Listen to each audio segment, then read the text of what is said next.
it seems the bigger Sparkle gets, the more people want to bring me down. And I don't understand why. It's not just always about the massive grand gesture. Sure, that's brilliant, but if we can just start spreading the word and get one more person involved, I would say that's what I'd like to be known for helping Sparkle do with my network and community. As you said, I've got to be authentically me, live it, breathe it, go through it, and then know that it's going to work out in the end. And I think that's been my big thing, is that I'm not doing this because of me. You were a guest on my podcast. By the end of it, I think I said that line to you, which was, how can I help? Welcome to the Sparkle Podcast, where the people behind our mission share what brought them here, what they've learned, and how showing up for others has shaped them. Honest conversations, real impact. So here we are with the wonderful Kelly, who has now become a huge friend, huge supporter and everything. First questions first, Kelly. Who are you? Always like to start with an easy one. Which hat shall I go with? Who is Kelly? I always think it's a great question, because I think that person is different depending on who I meet. But if we're talking about in a work capacity, who is Kelly? I've been in the personal branding space, so what I love doing is helping people go from being invisible to seen, and having the confidence and belief in themselves by helping them with the branding and doing all the storytelling and everything in between that makes that person showcase their talent, their expertise, their gift, I guess, would be what I do, and how I deliver that. Through keynotes, through social media, through one-to-one mentoring. And yeah, I've been in Dubai 23 years. And it's weird, because when tables are turned, you've been on my podcast twice. Yeah. And that's one of the mediums that I love, kind of helping people with their sort of visibility and clarity and message and positioning. But ultimately, the tables are turned, and now I'm a guest on your podcast, which is so nice. And I can't wait for this. So no, we all know, Kelly, the personal branding. I mean, seriously, what you've achieved over the last years, we can all see it. Anyone that's following you on social media, huge respect to you. But who is Kelly when it comes to Sparkle? Who is Kelly when it comes to Sparkle? Would like to say that I bring my own little sparkle to Sparkle as well. And I just love the sort of the steps that went in, or the journey of actually how we met, the timing. And as soon as we had this first conversation, and you were a guest on my podcast, by the end of it, I think I said that line to you, which was, how can I help? Which Get me on your podcast. which most people, I think, are drawn into your world that way. So who would Kelly be with relation to Sparkle? Is someone who actively, at any opportunity, talks about the good that you do, the good that the Sparkle Foundation does, because that voice one to many is how we can make impact. It's not just always about the massive grand gesture. Sure, that's brilliant, but if we can just start spreading the word and get one more person involved, I would say that's what I'd like to be known for helping Sparkle do with my network and community. Okay, yeah, no, I mean, you've done Was that the certainly. answer? Yeah, no, it's even interesting, because I never get to ask you these types of questions, so it's good for me. One thing, I guess, looking at it is, I can see how you've helped Sparkle tremendously, and you went on the trip, you went over there, but what's the why behind it? Have you always been someone that has been kind of connected with your purpose since a child? Is it something that's always been you want to help, or is it something later in life that kind of has developed? I think it's a really good question, and for everyone it's really different. I would say I've always wanted to help. I just haven't always known the who or how to. And I think the environment of Dubai and the Middle East made that a little bit more challenging as well. Yeah. I remember being crew, 23 years ago. I had so much time on my hands and desperately looking for an outlet where I could give back. And there just wasn't anything, kind of when we're talking 2003, 2004, where there was something accessible, where you could talk to someone, where you could say, yes, you can give back this amount of time. And I just always thought, this is obviously something I can never do. And then an opportunity came up where I was going to Thailand, and I researched myself and was like, right, okay, I'm going to give to this orphanage in Thailand. And I created all these bangles at the time, and I sold them, and all the money that I made, I bought stuff, because I spoke to the orphanage in Thailand, and they said, these are all the things we went, and I took all the luggage allowance and went and spent this whole day in this orphanage in Thailand, which was incredible. But I think the one thing that you do, and I'll get onto the connection app, the one thing that you do so well is that it's not a one time. And that's the piece that I always felt that was missing, is how can this be more on a longer standing relationship? Because I think it's not just a one-time thing. How can you keep going? How can you keep spreading the message? And when I heard about what you were doing and the connection and the fact that we could do this in Dubai, and there was follow-up and there was people, and I'm like, there's so much more. And then that for me was like, my heart was set. And I think beyond that, the relationship that we've developed over the years, and then just even now the clients, my family, everyone at our wedding knew about the Sparkle Foundation. It's that longevity, and I love that the most. Yeah, I mean, I don't let people not do things once. The follow-up is relentless. But I think still, despite the follow-up, there's the entry point of you getting involved. There's then the next steps that you took to actually go over there. I mean, the reality is that's not just a kind of last-ditch attempt, just going to go on a trip. You've actually had to put costs involved in that. There's time that's got to be allocated away from your everyday business. What was that turning point that you thought, you know what, I'm going to get on a plane and I'm going to fly to Malawi and I'm going to see this for itself on the ground? If there's anything that I dislike is being someone that talks about something and doesn't follow through. And it's not that I was never following through, but I was like, I can't talk about something and not physically tell stories and see it with my own eyes and be connected without seeing it and experiencing it firsthand. And I'm a huge believer that, and you probably see that as well, that people say a lot of the time, well, I'll go, or I'll do this, or of course I'll help, and then they don't. Yes, and they don't. And I never wanted that to be. It wouldn't be me anyway. But I really wanted to connect the dots. And I think that's a huge part of when you want to get emotionally involved into something, that you can take it so far, but it's next level when you actually go and see it, experience it, see the kids, talk to them, play games with them, really feel what that's like. And then that just for me was then, as soon as we came back, it was like, okay, what else can we do? And I think that just makes the connection so much deeper. Yeah, I mean, we always say to everybody, I can tell you till you're blue in the face about Sparkle, but until you've actually experienced it and been there, there's a feeling. And I can't put any explanation, description, price on what that feeling gives you. And I actually have got some pictures of your trip. So I would just be really interested to know if you've got one particular story or one of these moments that would particularly resonate with you. Love that. You'd like to share with everyone. That was the last day of when we were putting the paint on the tree. Was the tree that was there. Every piece of that. That was when I first arrived. Like, I'd literally just stepped off the flight and was blown away by the energy. And there was one particular song that was played all the time. And even when I hear that on the radio now, it just takes me back there. But the energy and the welcome and the commitment and even the last day, that was the last day. So I remember every moment of where we were and what we were doing. That was the last day with the doctors and measuring and their height and weight and recording, and there's so many amazing memories. I think one of the things I loved, do you remember we did the sports game? Yeah. And I remember actually, being at school, and actually what a great moment sports days were. And I wasn't sure if we'd had that kind of thing. So I remember I got medals. Egg and spoon. Yeah, we did the egg and spoon. We did, remember that we had the water? Oh yeah. Yeah, and I was like, do not spill any water. Like, just all of those things. And then I think what I really misunderstood or was that they wanted to keep the medals at the end. I didn't realise what a momentous moment that was for the kids.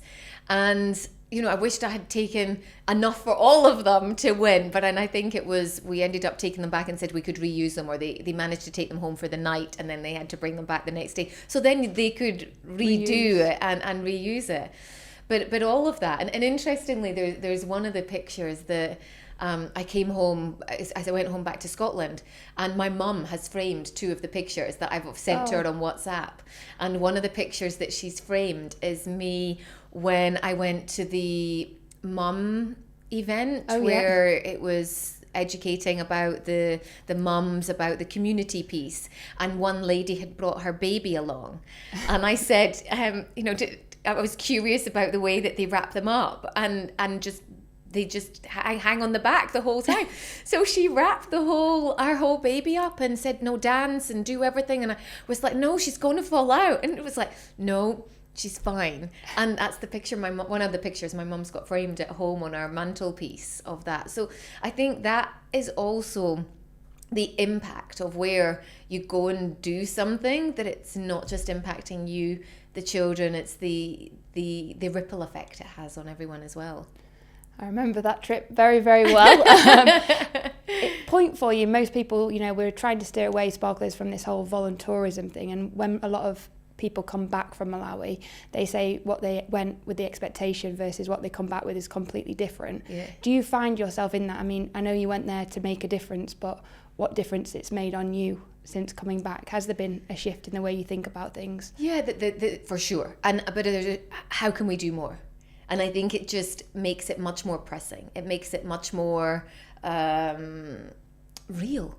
Because I think you can do so much from afar, but when you're there and you see firsthand the impact that the Sparkle Foundation has had on not just children, but families, communities, that's when you go, okay, hang on a minute, what else can we be doing? And I think that the biggest piece probably goes back to, why did you get involved in the first place? And it will always go to, it doesn't always have to be big, but if you can keep doing small, it's the compound of that has the biggest impact. And I think that was probably the biggest shift for me in getting involved in the first place and understanding, it's not about, devoting 20 hours every single week to doing something. It's not just about being able to give the most amount of money. Sure, those moments are great, but what can you do that compounds over time? Because that will have the most tremendous impact ongoing. And I think that's where I would say that's the impact. I think you mentioned at the start as well, like finding something to do, like you wanted to make a difference but didn't know how. And I think there's probably a lot of people listening that are in that same position. It'd be really good, you've come back, you've said there's loads of ways to make a difference. If you could give some examples. I know you've mentioned one on the wedding. People might be thinking, what, did you get married in Malawi, or what's the connection there? No, that didn't happen. If you could explain a few of those little ways, because it may encourage people to go, actually, they're not things maybe we would have thought about, but actually have a huge impact on the other side. Yeah, so I'll start with the wedding. And one of the things that we did instead of having a wedding registrar was we asked for those that wanted to donate or wanted to gift us something. We appreciated people were coming to Scotland for the wedding, and we said, gifts, please, if you still want to give us, please can you donate to the Sparkle Foundation? I actually think there's a video somewhere, there's certainly a picture, and the next day we opened up all the cards and the money that people had gifted us, and it was such a special moment to count it up and go, wow, this is how much of an impact we can make. And we were with my closest friends, and it was like, that was a really special moment. And I think, also feeling all fuzzy from the wedding and everything as well. So that was one of the things that I think having my husband on board with that as well made it even more special, that it wasn't just us, it was him. He wanted to be part of that in our way as well. So that's one of the things that we've done. But I also like to get my team involved. And I took my team for Christmas party, or their end of year, I guess, whatever you want to call it, to the Sparkle Foundation, because I believe that as a leader, you want to see them, why you're passionate about things. They hear about Sparkle Foundation, but why? And honestly, it was an incredible evening. Irish flew over from the Philippines. Buff, she's got 4 kids, so it was a real connection into seeing the connection there. I think other things that we've really enjoyed have been attending quiz nights. I think, were we not on a team one day? We actually came first or second. Second. We've not yet had this trophy, but we're still trying. Oh, okay. But that was really fun, you know, and it was a nice kind of way to give back. There's been evenings. I think we've come to events. I've got a picture actually I saw this morning on my phone, which reminded me of me painting. For something. Paint by numbers. Yes, I did that one time. Initiatives in schools. What else? Collecting donations on behalf of other people. So when I went to Malawi, as much as I took my own donations, and one of the things that I was really big on doing was gifting books. So this was something that my granny kind of introduced me to reading. It was I never loved reading. I was a late developer in the reading department, shall we say, which is bizarre considering I've now written a number of books. But I really hated reading, and my granny really pushed me into it. And there was only ever one book that I loved as a kid, and it was The Day the Tiger Came to Tea. And that was the one book that I really wanted my personal contribution to take. But for my birthday, I said to all my friends, I said, I don't want a gift this year. Can you just give me your favorite book as a child? And that was one of the ways that I contributed. And I had the list and everything else, but so many other people wanted me to take things too. So then I acted on behalf of bringing things for them. I'm trying to think. Podcast. We've done a lot of things with the podcast and reels. From my side, I'd say the biggest, most powerful thing you've done is connections. And that's what I think people don't even realise. Like, yeah, because I just kind of go that you think really it's natural, you know? That's a given, but you know? think how many people you've introduced us to that Yeah. have led to making massive differences. That's true. And also just sharing what we do on socials, giving a like or comments. So Leah in our marketing department will know we can rely on a few handful of people that will keep promoting all of our stuff, and that's how we can kind of outbreak our network and reach more people. So that's definitely a thing. You touched on the gala, and bringing your team to the gala last November. I know that you had a special someone that also kind of left you at the gala that you brought with us today. That travels everywhere. Tell us all. So meet Shakira. So the story of Shakira is, I love the game that you played, or that we had to raise funds for the Sparkle Foundation, and it was Hook a Duck. Yep. So we all contributed, and the team each had the opportunity to hook and pick we won a prize anyway, and the girls wanted to pick the biggest because there was a selection of teddies, shall we say, and each of them have, if I'm right in thinking, a child's name from Malawi on this. One day I would love to meet Shakira. Which I think would also be a lovely piece to the story as well, which hopefully later this year. And the girls wanted the biggest. And I said, if we really want to continue talking about the Sparkle Foundation, we've got to have a mascot, shall we say, that's small enough that can go on hand luggage. I can travel hand luggage occasionally if it's for 24 hours. And then we picked on the pink elephant because I actually liked the concept of the elephant in the room. Maybe people don't always want to talk about things, but how can we raise awareness about what Sparkle does in a way that doesn't go, oh, do you know that I support the Sparkle Foundation? Like, how can we tell stories organically? And I cannot tell you how much of an impact this has had everywhere we've gone. So Shakira's first trip was potentially not the most glamorous. We went for 24 hours to Riyadh, but it fitted in hand luggage, so it was great. And then Shakira came on my honeymoon, which was fascinating at the extent of which the tour guide around the safari park tried to get a picture of Shakira next to elephants in the wild. I'll share the picture so it can go into B-roll here. It's brilliant. But also I took Sri Lanka to a speaking engagement in Shakira to speaking in I'll say that again. I took Shakira to a speaking engagement in Sri Lanka.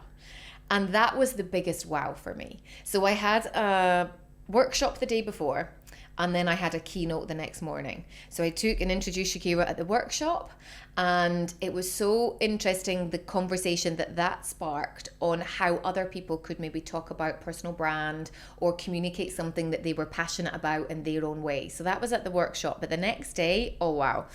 So I'm just about to go on stage, and I had Shakira, I had my cards, and I had a few other bits, and I had 20 minutes. That was it. It was a tight time frame for this keynote. And as I was just about to go on stage, this lady said, "Who's the pink elephant?" And I said, "Oh, this is Shakira." And she said, "Are you going to talk about Shakira?" And I said, "I'm not sure. I only have 20 minutes time." And she said, "Well, I don't really care about anything else you're saying. I just want to know about Shakira." And I'm like, "Oh my God, I've flown all the way from Dubai, and all she wants to know about is Shakira." So I kind of had this at the back of my mind. On stage, deliver my keynote, and I see on the comfort monitor, I've got 1 minute and like it was 48 seconds. And I'm like, oh, can I tell the Shakira story in this? So it was the first time I'd said the whole thing out loud and finished it. It was brilliant. It went so well. Can't tell you, Sarah, how many people messaged me after that. It was like 600 people at that event. Wow. I got messages on LinkedIn asking me, not, am I okay? How's Shakira? Did Shakira make it home okay? Oh wow, your story about Shakira was like, it was just insane. And I think that's the power of one, having a prop, but being able to, I'm a big believer, I said it earlier on, storytelling is what makes people more memorable. But it's not about remember me, it's remember the Sparkle Foundation. You know, how dull is it if I go, oh, I support the Sparkle Foundation, people go, great. Versus if you take the experience we had on our honeymoon on the game drive, Shakira came with us, and it was a conversation. Oh, so who is Shakira? Oh, so I told the story of Shakira. Oh wow, have you been to Malawi? Conversations. And it generated something so much bigger than, oh, I visited and I contribute, and it was just so much more. So yeah, Wow. that's the story of Shakira. Wow, she's in our primary programme, so we're having no idea that there's an elephant going around the world collecting air miles in honour of her name. But it's amazing to hear that story, Yeah, and what people will buy into and believe in. And I think we've noticed that actually for Sparkle. We, about a year ago, got our mascot. I don't know if you've seen it on some of the pictures. Yeah. And I've really noticed that shift as well, that people are now interested. Is the mascot coming more than will Sarah be speaking? And it's the biggest relief ever, because I'm like, yeah, take the mascot. Although trying to get someone inside the mascot, you maybe have got a better plan, because our mascot is quite suffocating, and finding anyone that wants to go in it in 40-degree heat is a separate issue. I can imagine. So we might have to take note of that to maybe make a smaller version of our... But you know, when I was emceeing at the gala, and we were the first to go up and to play Hookah Duck. So I actually had Shakira when I went back on stage. And you had said to me on stage, you were like, can you remind people that they need to go and do this? And so I remember standing up going, well, we've now got our team mascot. Shakira's now here. Where's your team mascot? I'm going to come round and see where your team mascot is. And by the end of it, you know, people had it, and it was such a competition, but on every single table, there was a representation of Malawi, and it was something that people could take home, that could connect, and it was a brilliant initiative to bring Malawi into the room and bring a name and make it feel so personal. And I think that's what you do beautifully with the Sparkle Foundation, is you make it personal, because that's what people are buying into. And it's definitely that connection piece of going, you know, that wedding money, that I know where that went, and also because I can visualize, and I knew that the third site, I knew exactly where that was, because we'd gone to that and it wasn't ready. I knew where it was happening then, but to know that contributed to that, that's the personal piece. Wow. No, even for me, it's always good to hear it back. And even just thinking full circle, those teddies, I don't know if you know where they even came from in the first place. No. So they're from students who donated toys to go to Sparkle, but because of the cost of getting them there, we couldn't. So we've been sat for nearly 2-3 years with all these teddies in a storeroom. So we reached back out to them and said, look, what do we do? And they said, whatever you can to generate kind of an income or do anything so we can get the money to Malawi. So look at what this has gone and done. It's now with you, full circle, raising awareness for what we're doing. So I'm sure there's someone in the UAE that's had that in their bedroom thinking, look at Shakira now. Wow. And do you know how cool it was? It was the storytelling. I would love if one day I would know which child donated to that, and then you could be able to tell the whole circle. But yeah, it's given so many people ideas, and given the world that I'm in, personal branding, people find it quite hard to talk about themselves. especially in corporate. Yeah. And I find if there's a way that you can bring something in that showcases an initiative that you're interested in, a cause, something that just shows you outside what you do, that has ignited something in them that they can talk about too. No, it's amazing. And I think listening to you, I mean, it all makes sense and you can see how it's perfectly whether down. I think also just something like the way you speak, deliver everything with your branding is honestly so positive that most people listening to this would say, if it was that easy, why are we still in the position we are? It has come with challenges. What would you say, having kind of now been on this journey with us for last, is it 4 or 5 years now that you've been, some of the challenges you faced? I do get surprised at it, maybe some people that I know, and I'm like, this is such an opportunity. Why haven't you got back to me? Or why can't you do this? And sometimes it's the simplest thing, because sometimes it's not even, can you just give me a connection to that person? It's not even that you're going, can I ask you for time? Can I ask you for money? It's just a connection, and then there's just little engagement. I think that's something that kind of disappoints me, so I don't know how you deal with that. I think you must have an incredibly thick skin to be able to be okay with that rejection. I take that really personally. Why not? So I think that piece is very hard as well. But the bigger piece is, I think people, when they're thinking about contributing, maybe think it needs to be a bigger thing.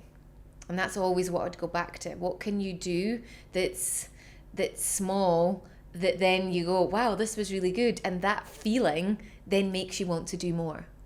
That's what I would say for those that are listening, that it's like, it doesn't have to be this, it doesn't have to be go to Malawi. Like that, that's amazing to do. And I've got clients that are saying, when can I come with you? When can I come with you? But the starting piece is, what can we do first before that? And where and how can we bring things in? And what can we do that's different? I love the piece where so many people have got ideas. And where can you bring those ideas to do something different? Like the Teddy, how can we generate a revenue that goes back to them? Or how can we do something that's a evening or a fitness related thing where you can generate something that speaks to someone's personality?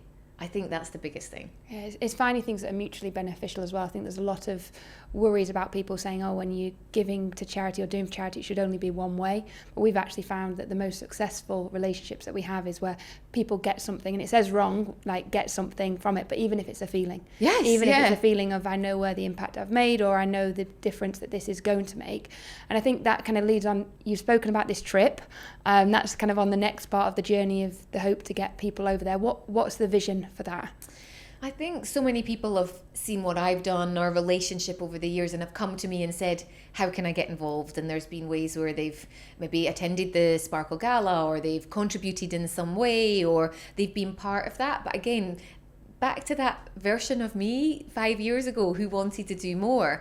And can I help be the facilitator where I can bring that? One of the things in personal branding, I've realised that as much as branding people think is about them, but actually when you dig a layer deeper or 2 layers deeper, that the reality is that people just want to help others. Why do you want to do that? Well, because I want them, if they're a coach, to help people so they don't have to go through what they're going through. And the piece on from that is impacting more. How can what I do impacts more people? Because it's then very rarely then about them. They want to give more. So how can your brand have a connection to something that's so much more than just you? I always remember the Tony Robbins quote. I remember I bought it at one of his events, and it was a magnet that I got.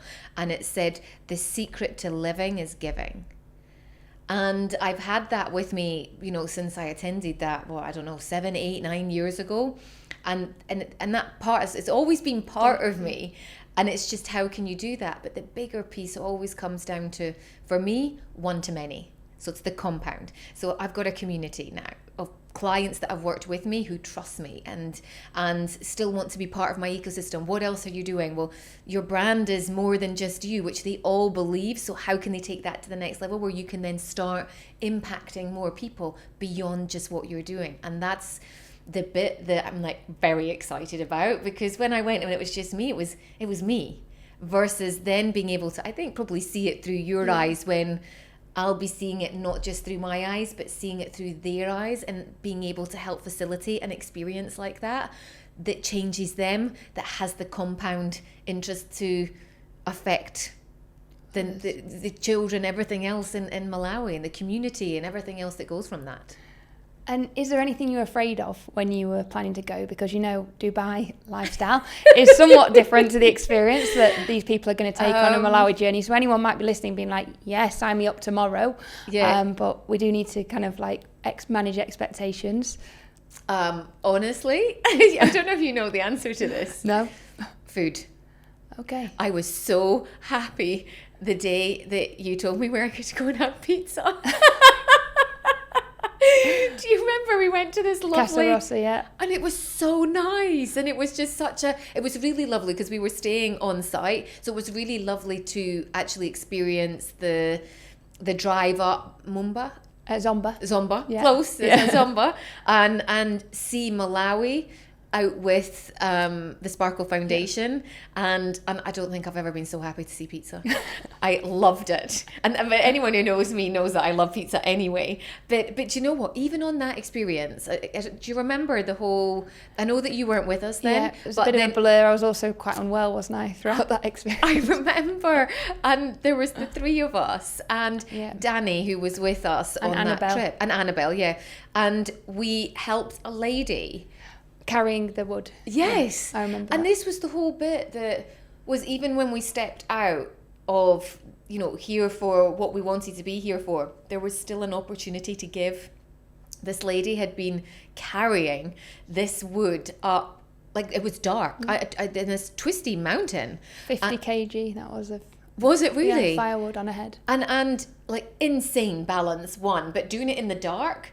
And I'm going to say she wasn't a spring chicken, you know, either. And to be doing that, and we said, okay, how can we help you? We stopped and we took, I think we put it in the back of the car. Yeah, that was at the back of the in the truck. Yeah, I remember that now. I think I've got videos again, if this all helps with B-roll in it, to make it to not make this, but to showcase the impact that goes beyond just even outside the Sparkle Foundation as well. I never realised that about the pizza. So you'll be all... Was that kind of what you were expecting? No, but you'll be all delighted to know they've got some new places now that people stay. So they've got kind of the food has increased definitely in terms of its level of standard and everything. And I know people aren't going for the food, but it is a serious concern that could put people off, because people are worried, you know, if you're travelling to different countries, they want to be sick the whole time.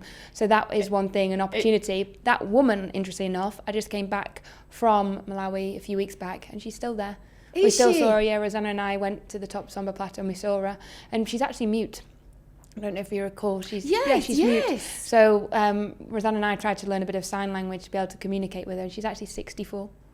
No 64 way. Years of age, every single day. So she's got no formal education, and that's what she brings as a income earner for a family. However, obviously it's becoming more and more illegal, deforestation and everything, so it's becoming more challenging for her to do it, which is why obviously there's a big risk now involved of doing that. So yeah, it's still happening, and it is those small reminders that kind of remember, you know, we live the life here where we're worrying about, I don't know what we're worrying about on a day-to-day basis, but there it's just literally hand to mouth of how can we survive till the end of the day. Yeah. And I think that perspective is really something, and I'd say, you know, for people that do want to come on the trip, and I'd encourage anyone to also come with you, because you're not just going to learn about the experience of, you know, through my eyes, but as you said, it's different because I've been there so many times that things that you see, I go over me. Yeah. I don't even realise what would be like a really big significant moment to someone. Yeah. And it's only when I step back into it, and we just had a trip now where we had volunteers coming in, they were crying from the first few hours in because they were so emotionally like, wow, this is amazing. And I was like, what have I missed? And you don't realise, they say, you know, the wood, you can't see the wood between the trees when you're in it. It's been my life for the last 15, 16 years. Yeah. But the way your trip in the last 4 years from where you were to where it is now completely different. Wow. I mean, we've learned so much more about the environment. People want to welcome you into their homes, and there's a much more sustainable approach as well that can incorporate not just a volunteer trip, but also the fitness angle, the scenery, the environment, understanding all the different elements that make it a much more wholesome of a trip. So we're actually finding students, we've got corporates, so many people now want to go, which is great for us, and our team just love it. I mean, if you ask them, we did a review of what they enjoy most about the job, and so many of them said international people coming across, because they teach them so many new things. They've got friends all around the world and learn different cultures, so it's amazing. You never think about those kind of softer skills. No, and I think that was always something that I really loved, that you'd said, what's one thing that you can bring in your expertise and then teach and share with the community. And remember, we talked about, I did my piece on branding and how I actually remember giving tips on public speaking. Yeah. And it was put straight into practice when we had the bikes. Oh yeah. Why you had to do it. Yeah. Yes, that's right. And the, again, pictures and community of that. But there's so many moments of that piece that I think what I really wanted to do was sit and read. But the reality of what I loved, I think, was handing out when they had their lunch and thank you. There's one there I've got thank you, and the different ways that they communicate and the smiles. And there was one little girl that I remember, and I'll show you, and I don't know you'll know the names, where she would walk in the morning and she would just stand there and be who's picking me up?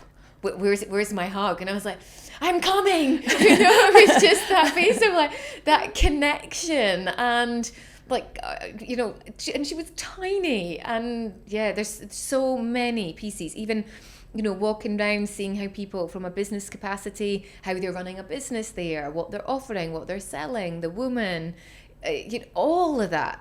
And having now is such a lovely way to talk about this, because I feel like I haven't been able to talk about it for a while, because how long can I talk about the Sparkle Foundation? Never enough. I agree, but in a continuous time where you're like, oh yeah, remember that happened. Oh yeah, remember that happened. So your memory is definitely better than mine. So it's good to refresh. I think that leads me well on to thinking about the link between kind of personal branding, charity, and even my own. Have you experienced, I mean, say for me as an individual, but even as a charity, that there's a difference with when it comes to you doing personal branding for, say, a business versus kind of an NGO and not-for-profit? Because it's been a really rocky ride for me. And as you know, like you said about rejection earlier, it hurts. It still hurts. I'm not superhuman. You're still a human. Yeah, exactly. And I'm only doing this, as you've said, like for the betterment of other people. But I am the voice at the moment, whether I like it or not. But how do you then put that voice without getting the scrutiny that I also come under? And you've been excellent in helping navigate that. But I've been very frustrating, because you're like, where is it? And I'm still on the fence, like, I'm scared. I don't know how it's going to be received. It's really hard. I don't think there's any way that you could sugarcoat how having a personal brand is so important when you're so personally connected to it, but then the perception of what other people see. And you can't control that to a point. Yes, you can control what you share, the narrative, the content piece as such, and how you talk about it. But regardless of what happened, people will make up opinions, perceptions based on their beliefs of what they've seen and heard from other things over the years. So I think that's the very hard piece. I think what you're doing really well on LinkedIn, which we talked about, was the storytelling. And you can only tell things through your eyes. Like, no one has got the lived-in experience that you have. So you've got to continue that lived-in experience and storytell piece. I think the big piece we're trying to decipher is that Sarah isn't just Sparkle. Sarah is a person, and she also has other things. A life. Yeah. You have Rosanna, you have faith, church, it's a big part of what you do. You enjoy working out when you get the time to do that, seeing friends, that there is this other world to Sarah. But I think that's been the hardest piece for you, is going, yeah, but everything I want to do is got to go back to Sparkle Foundation, which is yes, but you can also be a voice as Sarah, and it's just having it's having clearer boundaries, being intentional about, okay, this is this and this is that, but also that you piece of going, it's okay to be me and it's okay for me to do this. And I think that's where what you're going, what if people say this? What if people think that? And now it's authenticity. You know, I always go back to, it's such an overused word, and I actually think people don't realize what it means. And I think the easiest way to explain it is, when are you the youest you?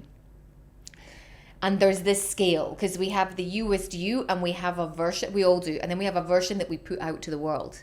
And the goal is we want the two to marry as close to as possible, versus some people only see this version of people online, and I'm not saying that's you, and then some people only see one side. Very rarely we see this side. And the goal is trying to do both. And I think through conversations that we're having, we're getting closer to understand Sarah is a person, not just Sparkle Foundation, but the more you talk, the more stories you tell, has the input and the direct impact you want into the Sparkle Foundation and beyond.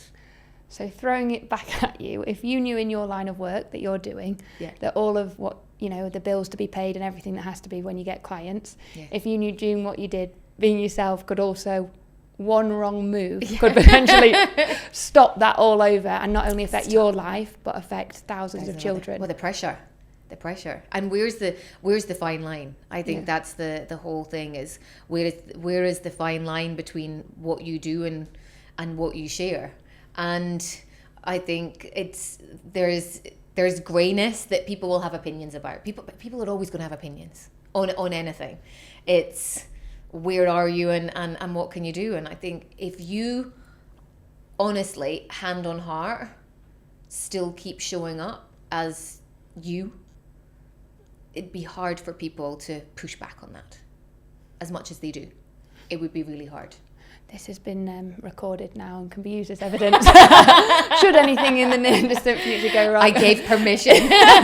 From the #1 expert on personal branding in the UAE. Thank you so much. Talking about... But I think probably what would be more honest and real is the same, you know, worries, not to the extent of you do as the fact of the impact that it has on everyone else, but, you know, what will people think of this content? What will, you know, why hasn't someone bought this? Why isn't someone doing that? I think we do have that piece where we question at times, and that's where I've realized it's so important that my mental state is at optimum. And for me, that means I've worked out, I've kind of slept well, and that means then when you get the rejections, I can take them a lot easier. Because when you don't have that, that's when things start to crumble. And I think we're all just human in that world. We just don't have 35,000 children. How many children are we at? We've got 30,000 in 30,000, okay. But then there's the ones that are here, I suppose, as well, that we're impacting. So we don't have 30,000 children that are riding on the fact that if I say something, then, you know, it might stop a major donor. You know, I don't have that in the same way. But I think the reality is, for anyone who's watching and listening, they question, you know, what if I put something out on social media and now it's, okay, but what if you don't? What if you don't and it has the biggest impact beyond what you could ever imagine? And I always think I never want to be that person on my deathbed that goes, I wished I'd done this. I want to be that person that goes, I'm so glad I did this and I learned from this and this is what it came back to. I hear you, and I think that's one of the beauties of Dubai as well, that we get to experience that. I don't know if you saw today, or it was maybe yesterday, that Sheikh Mohammed launched that Dubai It. Yes. Saying, like, doing everything to the same quality in time. And that's like such a thing for us, that you can see those stories, commonalities between people that have lived here. They're achieving things and they're not just talking about it, they're actually actioning it and doing it in a good time. And I think that for Sparkle, I mean, we registered here 3 years ago, the speed of growth that we've had, and you asked about impact. I suppose you talk about mental health and wellness. What we found, yes, we say we've impacted children in Malawi, but the impact that we've actually had here of people saying that one thing that's been missing is purpose. Yeah, you can be fit, you can be having all the money in the world, living in the best villa, best car, but if you don't belong, if you don't feel that you've made an impact, what does that look like? And I think for us, that's, and just something for the listeners and even to you to give the words of, like, People that have a brand, you've said, like, this is how they can make a difference. People that don't necessarily have a brand, what are things that they can do to make an impact? As you've given so many examples, there's small little things that we can do that together those stories are becoming this movement that now Sparkle has created. And I guess I want to just ask you kind of one big question from your perspective is, we've said what's next is the trip, but let's talk 5 years down the line. What do you see what that looks like? We've said the one child maybe going on another trip, helping in different events, but you know, my vision is massive. You're now very much embedded and part of that. Yeah. But what does it look like for you? Wow, that's a great question. And I'm not even sure, if I'm honest, I've actually got an answer for that. But it's something now that you brought up that would go, actually, what does that look like? And I would probably say why I don't have an answer for that probably comes back in even into my personal life. And earlier this year I hired a business coach, and it was one of the best things I do. I'm a massive believer in investing in personal development. I have done over the years, and this year in particular it's been all about scaling my business so I can have a bigger impact and whatnot going further on. But the one thing that's come up personally and professionally, and probably into your question, is I am a really good 6 to 12 months. 18 months, I can tell you how we're executing our business plan. I can tell you what my goals are. I'll show you my calendar. You can see that I've scheduled it, like I'm really good at that. But actually what I find really hard is 5 to 10 years. And one of the tasks that we had to do on one of our mastermind retreats was, I don't know if you've ever seen this, but on YouTube, Mr. Beast did a message to his future self. Oh no, I've not seen that. I know Mr. Beast. So he did a message 1 year, and he goes, oh, in 1 year I hope I have, you know, this amount of followers. And then he does one for the 5-year version of himself. Okay. And then he does one 10 years, and he goes, you know, oh, in 10 years, you know, oh, it'd be so cool if, well, I could be dead by then. And he goes into have this whole conversation with himself, and he's like, but I hope I'm not, but I hope I have, like, I don't know, 4 million, 5 million followers. And then in actual fact, in 10 years, like, it's, I don't know, millions and billion, whatever it is, it's huge. And we had to do that exercise. And I would say that was probably one of the hardest things that I ever had to do, that I found the 5 and the 10 year really challenging. But I think that comes back to the environment that we live in. That Dubai is fast paced. We're here. I was coming for a few years. Like I'm here coming up for 24 years. But I never saw that vision for 23, 24, 25 years. But this whole, how can we do it? How can we Dubai it? How can we deliver this in the next 6 months? How can we launch this campaign? Who can we meet? How can we do this? This is very much the space that I'm in. And I have not given enough thought to 5 or 10 years. Well, so what would you like it to be? Here's one I've prepared for you earlier. So this is our first ambassador program that we would like you to sign. Basically, I don't believe there's a time limit on it for how many years it is. But with everything that you've contributed and everything we've seen, as you said, we're trying to grow the story beyond me. You've been part and parcel of that journey with us, and with the network that you've got, with every single opportunity that's come your way, you've said, how can you get Sparkle involved? And now Shakira, very much the mascot. For us, this is the next step of our model. Like, how do we reach more people? And for us, having you to champion that cause and be one of our ambassadors would be a dream come true for us. So hopefully you're more than happy to sign it. And I think that's what the next 5 to 10 years looks like, building a team of ambassadors that can grow that story so that we can ultimately reach more lives. Yeah. We're not here for thousands of followers, likes, anything else. We're actually here one tangible life to be changed at a time. And I've been able to do so much to this point, but where I want to go and where the vision wants to go, I can't do it alone. And having the commitment of ambassadors that we know will spread the sparkle around the world will hopefully 10x the time that it's going to take for us to reach that. So honoured, absolutely honoured to do that. And I think that's the bit that this comes very natural. And again, my head's going, oh, in 5 years time, well, could we do this? Could we do that? But I think this is something that, love to be part of. And it's just part of the DNA of what we do in the branding. So shall I make Shakira sign as well? Love to. And then Shakira can do some kisses. Did we approve Shakira? Yeah. Shakira. Here we go. I love that we've gone off colour on the pink rather than blue, but it shows we can mix things up. Let me just sign it here so it's official. I love that. Right, we'll get you to work. No, I'm joking. So, just before we wrap this up, because this is an exciting next chapter for us, I guess one thing we always like to ask people is, have you got a question for me? Oh, have I got a question for Yeah. you? I've got a million questions for you. I would say, okay, my first one, how many can I get? How long have we got? It depends. Okay, my first one is, how do you manage to keep showing up when you get rejection after rejection? It's hard. I mean, I had a big blow even this morning, and I've got to do a graduation speech this afternoon about, like, to young people about how to keep going. I thought, well, my faith is like God gives me a test and then the testimony is going to come from it. So literally in the morning, the news that I heard was like, how am I ever going to go and stand on a stage? But then I realised, how can I stand on a stage and pretend that everything's okay? As you said, I've got to be authentically me, live it, breathe it, go through it, and then know that it's going to work out in the end. And I think that's been my big thing, is that I'm not doing this because of me. Truthfully, if I'd wanted an easier life, I would have picked something way different to this, gone into a corporate job. And I don't remember me when I get rejected. I remember the children. I'm like, okay, that's just one more person. I'll keep going, because I'm not showing up for me. I think if I was showing up for Sarah, I'd be long gone. I'd have sacked it off years ago, because I wouldn't have had the motivation, because it's hard. I mean, you said, you started off at cabin crew and then shifted along. I started off very young, like at 23. I was here in a corporate job and then trying to do my line on the side. When I took the first time to be the CEO at 25, people kept saying, you've given yourself your own title, you look more like a Love Island contestant or someone's PA, you're a woman, you haven't got a clue as a white woman, what do you think you're doing this?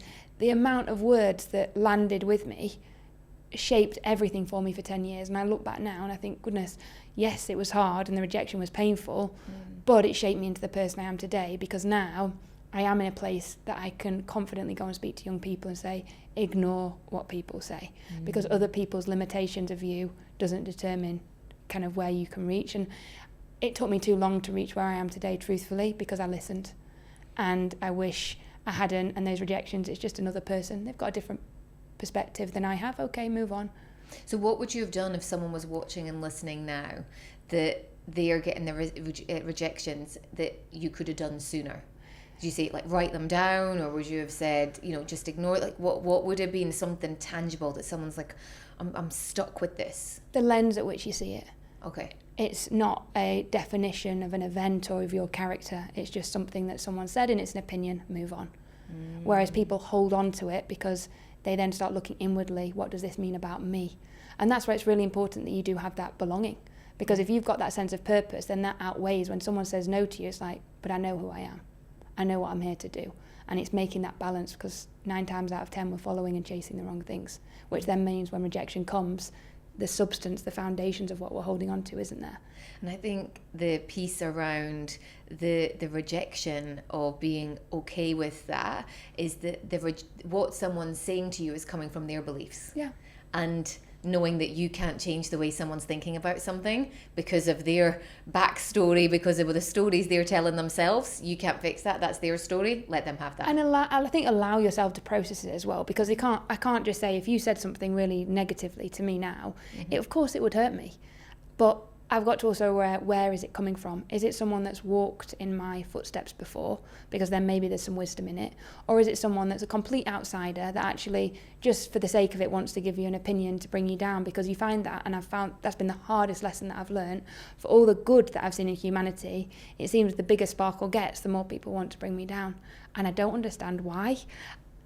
I've still not fathomed what that is. The nastiness has increased, people making personal comments, people saying all sorts of things that, if I hadn't got that thick skin, it would have been really, really difficult. And I think I look at everything now very, very differently, and I'd encourage anybody, young or old, just to remember who they are, because what's the biggest question we ever get asked is, what do you do? And we define that by our job titles. Things are changing. Look at AI and everything that's coming in now. It's no longer going to be about what you do, it's who you are. Yeah. And I think now's a time like ever before to really get those foundations in place. I'm allowed to ask one more? I think just one more, we'll let you off. Okay. If I could introduce you to anyone, who would that person be? Dead, Or or, not even dead, me. or, dead or alive. Well, let's go with alive. That could have that could help, and not even me. Let's put that out for anyone that's listening. If there was one person that you could be connected to that would have an impact, who would that person be? At this minute in time, I'd probably say Sheikh Mohammed. I know it sounds a bit cliche, but I think the vision that he's got for the UAE and the vision that I've got for Sparkle, not that it's anywhere near aligned, but I do believe that Dubai wants to be the best at everything. And what I think is there's amazing, amazing people that call this place home. And if I can start sharing the stories of those people in a way, people will start looking at Dubai differently. Everyone sees the flashy, the buildings, the vision and everything else. But the human element here is amazing. And, you know, the papers with everything that's gone on with the Middle East crisis, how people on the outside have shamed Dubai. I have sat on thousands of stories about how the most incredible humans here have made such a big difference around the world. And so if he could help me in some way, create a platform that those stories can get out, Dubai genuinely has got some of the best human beings in the world, and I will not move from that.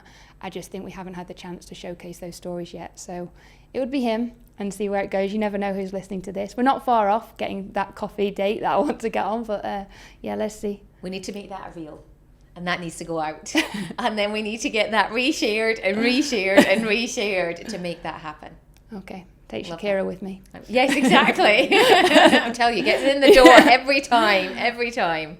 But thank you, honestly, so much. Loved It's it. been so good to have you. And I've loved thank you. reminiscing. It's been so much fun, and I can't wait to have more. I'm delighted to be an ambassador. Thank you We're so delighted much. to have you. And yeah, watch out. You'll see Kelly now spreading the sparkle even more around the UAE and hopefully around the world. And we can't wait to have you back in Malawi. I know the staff, the kids are excited, and there'll be so many people, I'm sure, that want to join you. So yeah, thank you for making a difference, honestly. And hopefully it's encouraged more people who want to get involved. Thank you.